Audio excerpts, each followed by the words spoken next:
Hey guys, welcome back to this place, and if you are new, then welcome here for the very first time.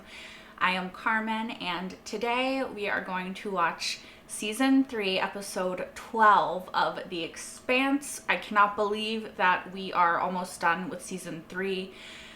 These past few episodes, this whole season really, but especially for these past couple episodes, shit has been going crazy. It's hitting the fan. All of the things are happening. I am super stressed and worried, and I hear that that only continues in these next two episodes, so I guess I'm ready, but probably not really at all. I think we left off with Holden saying that it is the end of everything, so I assume we're gonna find out what that means in this episode. So, also really quick before we start, if you are watching this on Patreon, it should be Christmas Eve. I really wanted to give y'all this episode on Christmas Eve and the season finale on Christmas, so hopefully I'm able to do that. If not, I can cut this part, I don't know, but that is my plan as a thank you to everyone who has been so supportive and awesome this year. Getting to talk to y'all has been a highlight of my 2020, and you have made it infinitely better. So thank you, and Merry Christmas, and Happy Holidays, or Happy Hanukkah, or, you know, whatever you celebrate. Just, I hope that you are doing it safely and that you are doing it intelligently. We're at the end. We're at the end of everything, apparently, and this season, so let's just get into it and see what happens next. It's not gonna work. You're being pumped full of blockers. Why are you here? I've killed better people than Tilly Fagan. I shouldn't have done that. Holden, Amos doesn't give a shit. I bet it was all her. She tried to kill us. He's right. I don't give a shit about you. It was about Holden. Revenge for her father. Keeping her around is not gonna work. Take her to the Thomas Prince. They could lock her up. It'd be easy if I put her down. No. No. You're not gonna shoot her. Well, what if I override the auto doc to do an overdose? It'd be painless. No. Amos! We're not going to kill her. I think the Rossi might have seen something. So I'm going to a Martian ship. Yeah, maybe they took Holden with them. They did. It's Dr. the Behemoth. If Holden is on that skiff, he might be with your old friends now. Really? If we can't send a message, then I need to go over there. See what's happened, see if we can find Holden. I'll take Amos and the priest. Pastor. Whatever. There's a difference. Just Hold saying. the fort till we get back. Yeah, no. I have to go. So do I. He's Martian. Hey, I just got my family back. Aww, he doesn't Whole want to. team then. Whole team. I'm glad they're not splitting up, but like, I just got my family back. Damn it, I can't talk. Alex, don't, my feels. I'm not saying another goddamn word until I know my crew is okay. James Holden, in the flesh. I was not expecting this scene. I am Klaus Ashford. One of Anderson Dawes' scavengers. Let's try to be civil at least, if we can. Bargaining is how civilizations are built. You tell me everything I want to know, then I put you in touch with your crew. That's not bargaining. I am not here to judge you. You haven't heard it yet, though, Ashford. Hun. Like, just to be fair. What, a dead man came to you and told you to go on while you hear voices? Now you're judging. He's not gonna keep talking. Do you want to hear this story or not?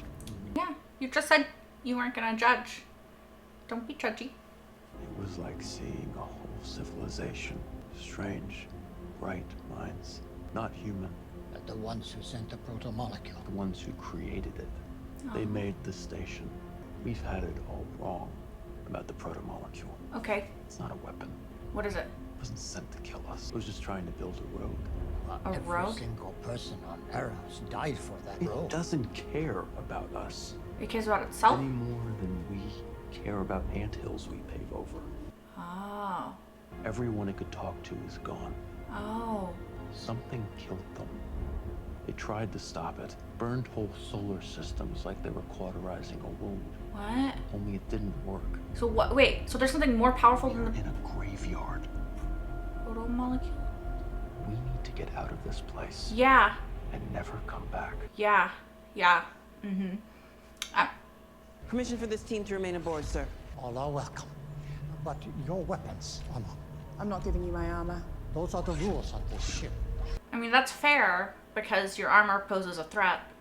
Regrowing a spinal cord is a delicate procedure even under the best circumstances. My people are dying, and I'm supposed to lay here and do nothing. Yes, exactly that, if you ever want to get better. You have to, drummer. No, don't cry. Don't cry. Don't fucking do this to me. Stop it. Please stop. Why? Why? And just let them heal you. Drummer. Drummer. What are you? I feel like she's gonna permanently damage herself doing this. Listen, little shit. I want to talk to Drummer. Cat mash for a bossman now. We hold out your weapon when you're on board. Well, that's not gonna happen. It's the rule. So? Amos, please? No. Please. It's okay, hun. You're a weapon all to yourself. You deserter. You under arrest. Okay, I'm gonna need that gun. Oh, yeah. It's all right. I will get us some answers. I really don't like Diogo, okay? Like, you can come for me for that if you want, but I fucking hate him. Where's Holden? Did the Martians bring him here? Yeah, they did, but I believe whatever happened on that station damaged his mind. But No. we'll carry. I want to see him. Our problems with the grid have persisted.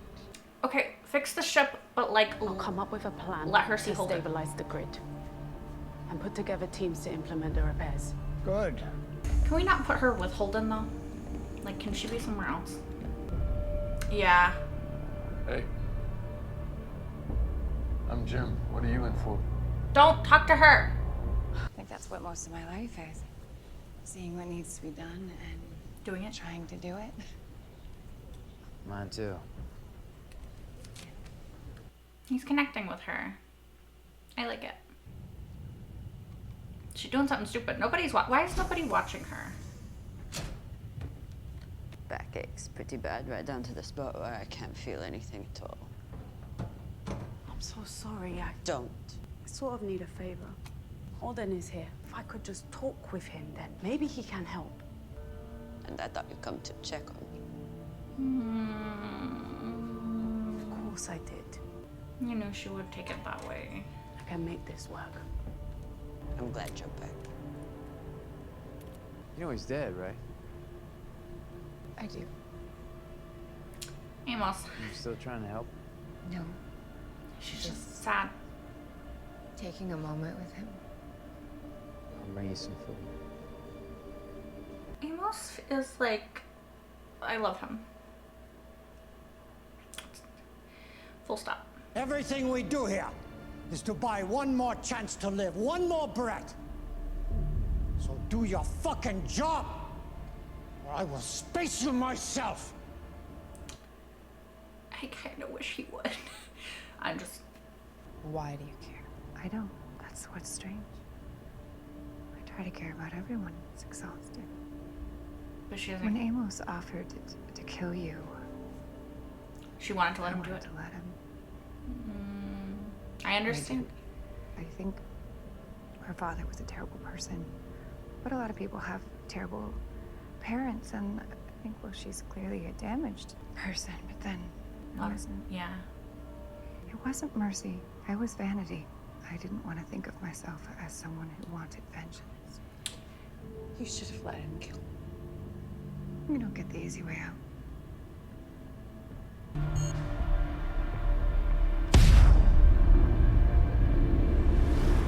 That definitely did something.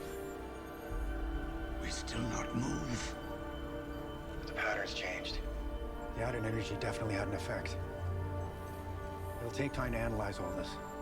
Maybe you should talk to the person who has talked to the proto-molecule, you know? Like,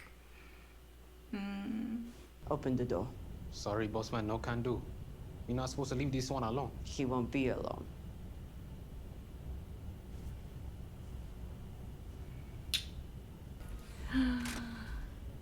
Finally!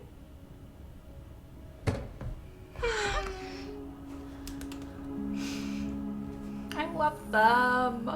Oh, I don't want... I feel bad drummer saying this though, honestly, but I love them. I got the boys off the ship. Everyone's okay. They're here now. I was afraid I got you all killed.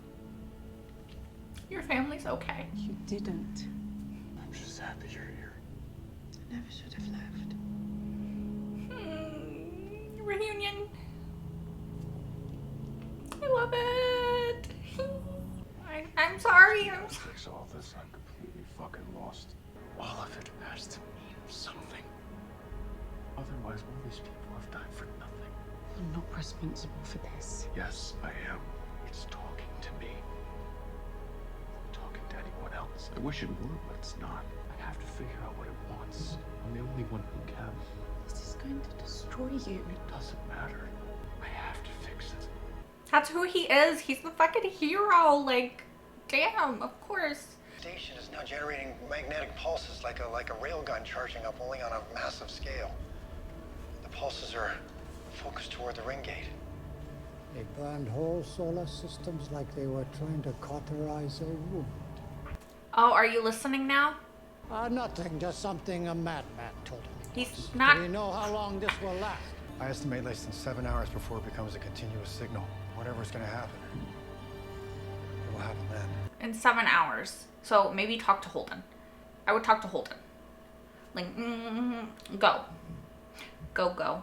Holden told me that on the station he saw a vision of rings being used to burn entire solar systems to ash. He believed that the station did this to stop a threat. Mm-hmm. When we detonated our bomb, it was a threat. I believe we became the threat. Yeah, and exactly. not just our ships, all humanity. Yeah. On both sides. So you need to get him to talk to the proto-molecule again. We've got a lot of nukes left we could ferry No. down there. No. That's an interesting idea, but... No. During such an attack, our solar system would still be connected to this place through the ring. You have to get out of the ring. But how? You have to talk to it, I think. The Behemoth's comm laser is the most powerful ever built. Use it to slice through the ring and destroy it and cut the station off from our home. Like to trap us all here forever. No one on the other side would ever know what we did. And we will have saved the human race. What? You want to trap yourselves in the ring? Not a bad way to die. You're gonna kill everybody. I mean, to save humanity, yeah, I understand. Oh my god, really? Really? What? What? These cliffhangers, y'all. I didn't even see that one coming. Okay, guys, what a freaking episode. Okay, I thought it was a really, really good episode, and it was also a lot calmer than I was expecting, which just stresses me the hell out, because then it's gonna be the calm before the storm, isn't it? Like, next episode is gonna be freaking insane, and I'm scared.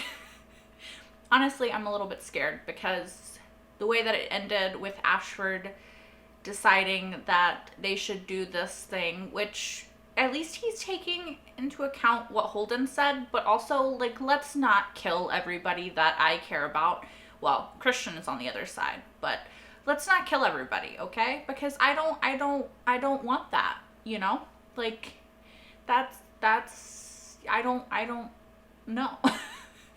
But I don't know. I kind of feel like, should we not try, knowing that Holden can in some way communicate with it, should we not try to get him to communicate with it and let it know that humanity is not a threat to it, right?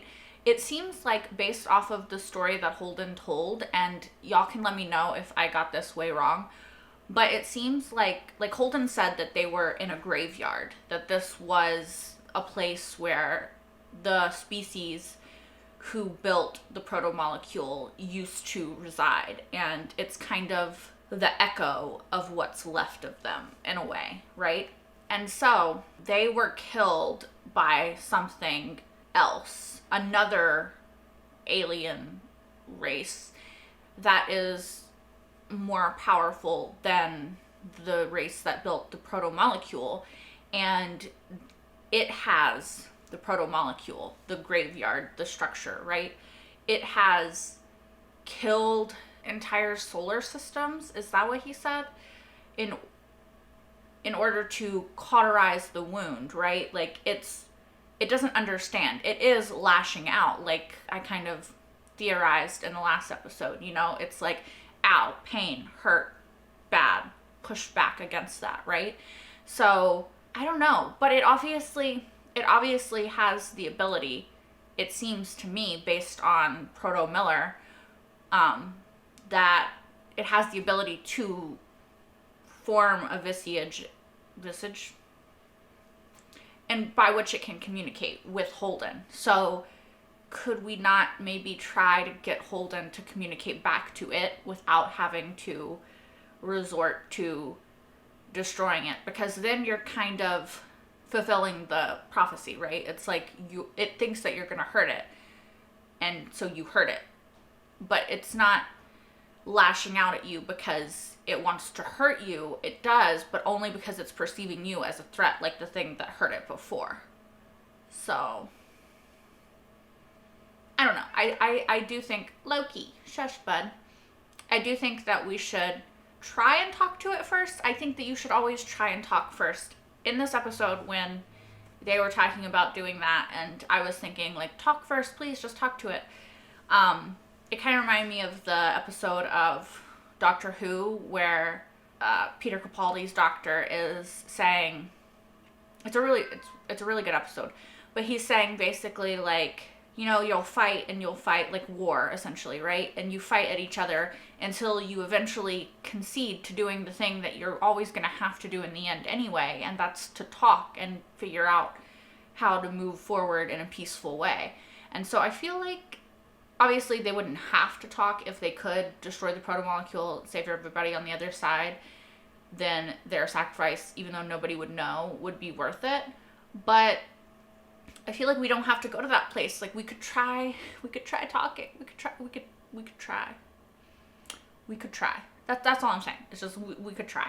Also, in this episode, I really loved, as always, any Amos scene, but I really liked the relationship that is forming between Anna and Amos. And I really love that Amos kind of seems to gravitate towards people that are very empathetic and compassionate and really have a keen sense of caring about other people. And I don't know if that stems from the trauma that he experienced as a child or as a young adult that I don't know about, that is detailed in the Churn and probably throughout the other books. Maybe, you know, we get more insight into Amos, but I do think it's interesting that he does tend to gravitate towards those kind of people, right? With Holden being like his best friend, with Naomi, who we know has a keen sense of empathy. Loki, if you hear my cat, I'm sorry, I don't know what the hell is wrong with him. Loki, hun, you're not going outside, babe. He's trying to go outside, which he's never allowed outside, so I don't know what he's doing. But also Alex, you know, and now Anna, I think that, and Prax as well. I think that it seems to me that Amos really cares a lot about people, and he doesn't always know the best way to go about caring about people, and so he sort of gravitates towards really empathetic people that help him go about things in a different way. And I think also perhaps because that's what he needed at some point in his life, was somebody really empathetic, and he is searching for that in these people now. I don't know.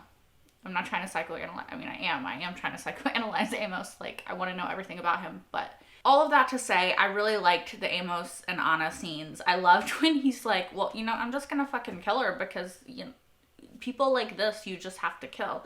And Anna stopped him, you know, because, you know, Amos, you can't just go around killing people, hun. Like, love you, bless. But, like, I mean, I wouldn't have had a problem with it, but, you know. And I thought it was cool how we also went back to Anna later when she's talking to Clarissa when she's in the cell. And she is telling her that she didn't stop Amos because it wasn't a mercy. It wasn't her giving a shit about Clarissa. It was her not wanting to be the kind of person that gives in to the base desire to enact revenge upon somebody who has hurt you, you know? Because I think Anna knows that at the end of the day, revenge doesn't really, well, I was going to say it doesn't really give you satisfaction, but if you've ever seen Game of Thrones, then there's a certain scene with Arya that is very satisfying, IMO, so. But I think that it's good that Anna is conscious and aware that she doesn't want to be that kind of person that gives into that, and that she chose not to. And I think that was affecting Clarissa, and I think that Holden talking and giving a shit was affecting Clarissa as well. I like that Anna kind of told her, which is what I always say, I can understand why Clarissa has done the things that she's done. And to a point, I want her to be able to overcome the life that she has led and the trauma that she has faced to get to where she is, you know? But just because I can understand why a character makes the choices that they make and why they do the things that they do, it doesn't mean that I'm excusing the choices that they make or the things that they do, right? And I think that it was really good that Anna kind of said that, you know, like, I understand that your dad was a really fucking shitty person, and I understand that you've been through some shit. But, like, haven't we all been through some shit? Haven't we, a lot of people had shitty fathers and, you know, not turned out to be murderers, you know? So I think that that's interesting, because I know a lot of times when I don't like certain characters, people will tell me that I don't understand them. And the thing is, I do. And I think I had this conversation in regards to Dawes early on in the series. Like, I understand why Dawes killed his sister. I understand the trauma that I'm sure he faced as a Belter, as, you know, this person who's been through a lot of shit. I understand why he makes the choices that he makes. But that doesn't excuse the choices that he makes, and it doesn't make me like him just because I understand him. Now, I did originally like Clarissa because I felt she showed a lot of remorse, and I felt that I didn't know why she was doing what she was doing, and I kind of wanted to understand her. And then when I found out about her dad and how shitty he was and all that stuff, I, to an extent, understand that she's just trying to, you know, that she is, in a way, a kid just trying to get the approval of her father. But it doesn't excuse what she does, obviously. And she has acted, in my opinion, a lot more bitchy, you know? Like, I hate to use that word, but, like, I guess a lot more unfazed by what she's had to do as the series has gone on.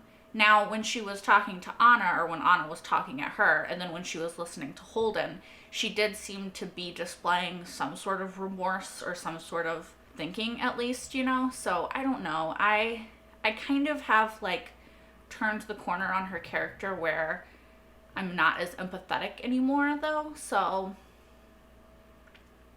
I'm not sure. We'll see how I feel about her going forward, but I've kind of, like, where I was not really sympathetic towards Ashford and stuff at first, and was quite sympathetic towards her, now I've kind of flip-flopped, and now I like Ashford, and I'm sympathetic towards him, and now her, I'm like, yeah, you know, so that's where we're at, I guess. To shift to characters that I do like, let's talk about, did I talk about her? Let's talk about Drummer and Naomi for a second. I don't think I talked about them yet. Drummer, I think, is going to be paralyzed. Like, I do think I said that before. And she's going to end up having to use that thing to walk because, again, she's the captain. She feels that it's her duty to protect these people. And she can't just sit idly by while this huge freaking thing is happening and not try to help the people of her ship. Like, I get it. As much as I loved Naomi coming back for Holden, as much as I loved Naomi and Holden's reunion, like, you know, that's my ship, you know, I got my little shipper goggles on, I'm over here like, this is so fucking cute, this is so fucking cute, I love this, I love this, I love this. You know, that's like my internal monologue when all that's happening, right? To get a peek into my brain. But my brain is also like, this is sad as fuck, because Drummer, like when Naomi came back, I think like you could see on the actress's face, like Drummer's face, that she was hopeful that Naomi had come back for her, you know? And then she started talking about Holden, and Drummer's like, oh, and here I thought you just came to check on me, you know? And then when they were in the cell later and they're kissing, it was really cute and I loved it, Naomi and Holden. And then I also was like, no, but like Kamina, she's right there, she's seeing this, and she's upset by it. And I don't know, it does break my heart a little bit. Obviously Naomi doesn't owe her anything, you know? You don't owe just because somebody has feelings for you, you don't owe them having feelings back, you know? And you can't help who you fall in love with and everything, of course, but, and I love Naomi and Holden. Y'all know this, but it does make me really sad for Drummer, because I love her, and she just almost died, and she just paralyzed herself to try to help her crew and her people, and then she just has to watch the person that she loves be in love with someone else, you know? That it's pretty fucking shitty, you know? It's pretty shitty. So can we find somebody for Drummer to love? Can we find somebody for Drummer to love? Because, you know, I just want Kamina to be happy, okay? I just want her to be happy, and I want her to find somebody who loves her, and that is what I want. Also, it was a small moment, but Alex being like, no, you're not going without me. I need to check on my family. Like, we're a family. I lost y'all once. I'm not losing you again. Like, Alex, like, why you gotta fucking do that to me, bro? Like, did I ask for all of these feels? I mean, probably. I'm watching The Expanse. How many times have I cried already? Don't count. Don't count. But it's a lot. All right, and I guess the last thing that I'll talk about, even though I already talked about it a little bit, is Holden, okay? So Holden is being held prisoner. He's kind of the worst prisoner ever, because he's just telling people shit, you know? Like, he started off strong with Ashford, and he's like, no, this is gonna be an exchange, okay? I'm gonna tell you stuff if you give me this thing that I want. And then Ashford was like, or you could just tell me and then I'll consider it. And Holden's like, fine. And then he just tells him, you know? And it's like, Holden, hun, that is not how you negotiate stuff. But, I mean, I understand why Ashford doesn't believe Holden. Like, yeah, it sounds crazy. Again, in a show, or in a universe, in a world, we'll say, where shit like the proto-molecule happens, you know, I would be more inclined to believe Holden when he's telling me these things than a lot of these people are. But, you know, that's just me. That's just me. But yeah, I don't know. I don't know. I don't know. I'm worried about Holden. I'm worried about what is going to happen next. I think that maybe he should try talking to the proto-molecule again. Of course, that is dependent on whether or not he's allowed to. But I don't know. I'm stressed. And I'm about to watch the next episode right now, and I kind of don't want to because I'm stressed. I mean, I definitely really want to, but like, I'm stressed. Okay, guys, so I think that is all that I have to say about this episode. Great as always, scared as always for what's coming next, you know? Am I gonna cry? Am I gonna laugh? Am I gonna do both? Probably. Just stick around and watch the next episode to find out. And please let me know what you thought in the comments down below. I feel like I'm really freaking rambling right now, so I'm gonna end it. Until next time. Bye, guys.